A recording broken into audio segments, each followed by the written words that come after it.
আমরা গুরুচাঁদ সংস্কৃতির কথা বলছি, আমরা হরিচাঁদ শিক্ষা আন্দোলনের কথা, হরিচাঁদ গুরুচাঁদ শিক্ষা আন্দোলনের কথা বলছি। তারা সেই অঞ্চল যারা কলকাতার যে নবজাগরণ মুখ্যত নির্ভর করত কলকাতার বলেদি মানুষের ইতিহাসের ভিতরে, কেউ তার পক্ষে কেউ তার বিপক্ষে। এমনকি বেতন স্কুলেও আপনারা জানেন যে ব্রাহ্মণের মেয়েরা ছাড়া, ব্রাহ্মণ আর বৌদ্ধি মেয়েরা ছাড়া পড়তে পারত না। এই যে অংশটা, তাহলে 80% যে মানুষ ভারতবর্ষে বাংলা যারা গ্রামে গরু বাছুর মহিষের মতো কাদা জলে মানুষ হচ্ছিল বা বেঁচে ছিল, তাদের শিক্ষার কি কথা? আমাদের পাঠশালা সিস্টেম অফ এডুকেশনে আমি একটু খোঁজ করে দেখলাম, দু একজন জমিদার যারা একটু উদার, তাদের বাড়িতে বা তাদের আশ্রয়ে যেসব পাঠশালা ছিল সেখানে কখনো গ্রামের উৎসাহী কোনো নিম্নবর্গের ছেলে হয়তো করতে পারত, একেবারে বেঁচে। কিন্তু তাছাড়া প্রায় কারো সেইভাবে শিক্ষার সুযোগ ছিল না। আমরা দেখেছি, আমি যে স্কুলে পড়েছি সেই স্কুল হচ্ছে ফরিদপুরের মিড হাই স্কুল, যে স্কুল তৈরি করেছিলেন গুরুচাঁদ ঠাকুর 1907 সালে অস্ট্রেলিয়ার ব্রিটিশ সাহেবের আগমনের পরে।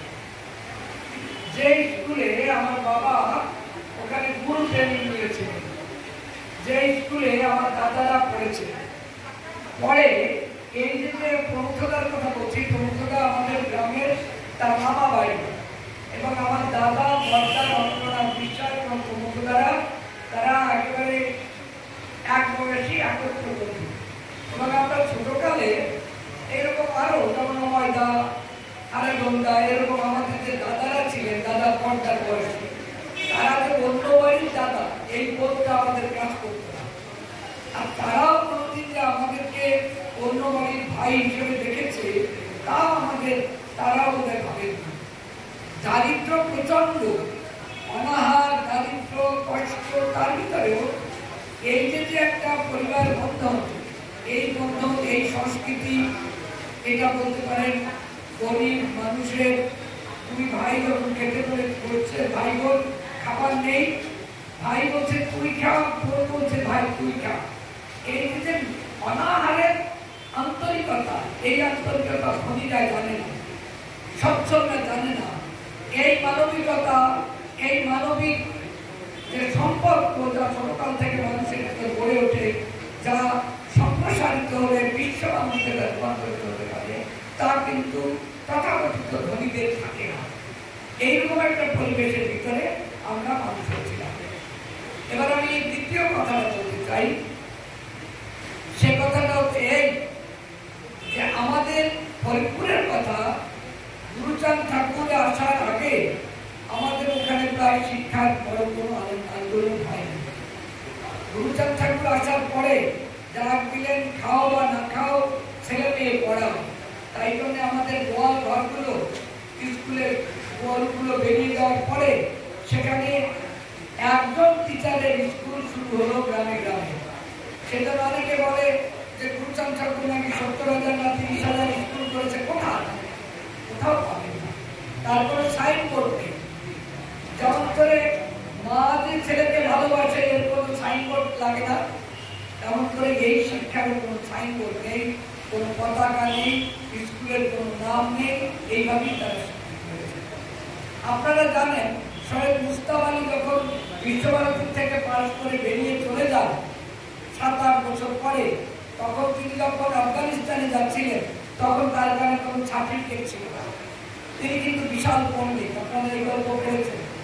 কিন্তু রবীন্দ্রনাথের যে একটা চিঠি ছিল, সেই চিঠিটাই তার সার্টিফিকেট। অর্থাৎ আগে যে আমাদের ভারতবর্ষের এডুকেশন সিস্টেম ছিল, তার ভিতরে এই নথি সম্প্রসারণ যা ইংরেজরা আসার পরে, বিশেষ করে 1884 পরে, বছর পরে শুরু হয়েছে। এই অবস্থার ভিতর থেকে যে পরিমণ্ডল, সেই পরিমণ্ডলে আমাদের পূর্ব প্রজন্মরা, সেই প্রজন্মের একটা সৃজন। আমি আপনাদের কাছে এই আমাদের গোপাল বা গৌতম, তাদের যে ভাইয়েরা, যারা আমার দাদা, যারা আমার ভাই বোন, তাদের কথা একটু বলি। তার বরদাত প্রমথদা, তার নামে পুরস্কার।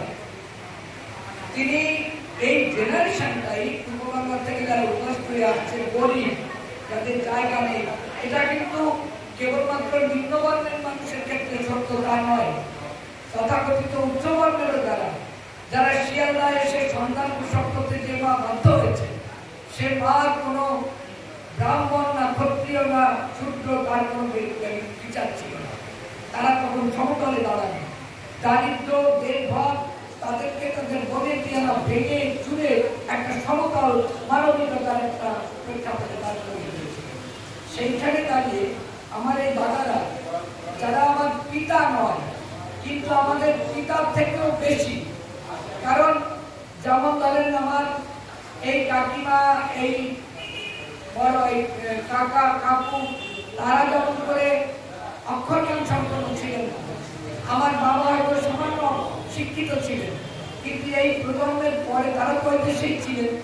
এই যে প্রজন্মটা আমাদের এখানে এলেন, এই প্রমথ দাদের মতন, রমেন দাদের মতন, আরাধক দাদের মতন, এইসবরা অময় দাদের মতন যারা এলেন, তারা কিন্তু পিতার দায়িত্ব পালন করলেন, একই সঙ্গে তারা অগ্রজ এবং তারা পিতৃতুল্য।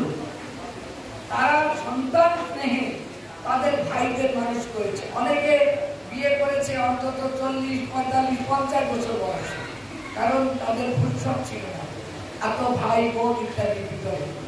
এইরকম একটা জীবন আমি একটা আজকে আবেদন করবো, গৌতমের মতন, গোপালের মতন, আরো আমাদের ভাইয়েরা এখানে আছেন, বোনেরা, তারা আমার এই প্রজন্মকে নিয়ে আপনারা উপন্যাস লিখেন। প্রফুল্ল রায় উপন্যাস লিখেছেন উদ্বাস্তুদের নিয়ে, কিন্তু সেই প্রফুল্ল রায়ের উপন্যাস হচ্ছে ওইখানকার উচ্চবিত্তের মানুষেরা এখানে এসেছে তাদের, কিন্তু একেবারে নিম্ন বর্গের যারা 18টা রাজ্যে যাদেরকে ছিঁড়ে ছিটে ছুঁড়ে ফেলে দেওয়া হয়েছে, তাদের উপন্যাস খুব কম। আমাদের কবি কৃষ্ণ ঠাকুর লিখেছেন পূজাঞ্জলির উপকথা, এইরকম উপন্যাসের সংখ্যা কম, এইরকম লেখার সংখ্যা কম। কারণ এই জীবনের আধার ভালো করে জানা, বোঝা এবং তাকে ব্যক্ত করা, এবং ব্যক্ত করার জন্য সেই দক্ষতা অর্জন করা, সেই সম্ভাবনা কম। ধরেন একজন দরিদ্র ছেলে, তার প্রতিভা আছে, কিন্তু থাকলে কি হবে, তত সম্ভাবনা সুযোগ থাকা দরকার।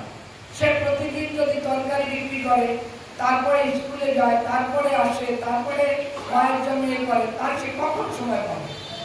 এই যে প্রবণতা, আপনারা জেনে অবাক হবেন, যখন তিনি স্কুলে পড়েন তখন কিন্তু কয়েক মাস জমির কাজ করতে হয়েছে। যখন জমির কাজ পেয়েছে, তারপরে সামান্য কিছু অর্থ হলে পরে তা দিয়ে আবার তিনি পড়াশোনা করেছেন। এইভাবে কিন্তু পড়া একেবারে এরকম গরিব লোক দেশে নেই, আমি তা বলছি না, কিন্তু আমাদের এইরকম যারা এই প্রজন্ম উঠে আসছে, তাদের এরকম হওয়ার কথা ছিল না, অবস্থা এরকম ছিল না। এই দেশভাগের ভয়ঙ্করতা এইভাবে তাদেরকে এখানে দিয়েছে। আমি আমার কথা শেষ করবো এই বলে, আজকে আপনারা প্রমথরঞ্জন বিশ্বাসের আদর্শ শিক্ষক হিসেবে তার নামে যে পুরস্কার প্রবর্তন তার ভাইয়েরা করেছেন, মানে আমরা করেছি, মানে আমার ভাইয়েরা করেছেন, এই জন্য আমি আমার শ্রদ্ধা অভিনন্দন তাদের জ্ঞাপন করছি। এবং আমি যখন কলকাতা বিশ্ববিদ্যালয়ে ছিলাম, তখন আমরা এইরকম অনেক প্রতিষ্ঠান সমাজসেবী শিক্ষাবতীকে আম্বেদকর পুরস্কারে ভূষিত করেছিলাম। এবং আমার দাদা সত্যব্রত প্রমথরঞ্জন বিশ্বাস সেই পুরস্কারে 11 সালে সেই আম্বেদকর পুরস্কারে ভূষিত হয়েছিলেন। কলকাতা বিশ্ববিদ্যালয়ের পুরস্কার, আমাদের ভাইস চ্যান্সেলরের স্বাক্ষরিত সেই সার্টিফিকেট তাদের দেওয়া হয়েছিল। এটা আমাদের অনেক অপ্রাপ্তির ভিতরে সামান্য একটা প্রাপ্তি। আমি আমার কথা শেষ করবো, কারণ আপনারা এখানে অনেক বড় বড় মানুষেরা আছেন, আর আপনারা যারা আপনাদের সাহিত্য প্রীতি নিয়ে বসে আছেন, যার সঙ্গীত কবিতা মানুষের কাছে না গেলে প্রাণ পায় না, তা তো আপনাদেরকে আমাদের কাছে পৌঁছে দিতে হবে। সেই সুযোগে আমি বাধা সৃষ্টি করব। কিন্তু আমি বলতে চাই এই মহৎ কাজ সে যত ছোট হোক তার ভিতরে সুস্থ প্রতিফলিত হয়। সেই জন্যে আমি আরেকবার পুঁছাকে, আরেকবার আমার ভাইদেরকে, আরেকবার আমার বোনদেরকে, আরেকবার আমার এই পরিবারকে আমি ধন্যবাদ জানাচ্ছি। আর আমি আরো ধন্যবাদ জানাচ্ছি যারা এই বেদনার ভিতরে লিখিত নয় সেরকম মানুষেরাও অনেকে এখানে এসেছেন। তাদের হৃদয়ের উদারতায়, ভালোবাসায়, সাহিত্য প্রীতি, সাহিত্য বোধ মানুষকে এখানে উন্নত করে করে মানবিকতার উচ্চ স্তরে স্থাপন করে সেই হৃদয়বত্তা নিয়ে তারা এখানে এসেছেন। তাদের সকলকে আমি আমার নমস্কার জানিয়ে আমি আমার বক্তব্য শেষ করছি। নমস্কার, ধন্যবাদ।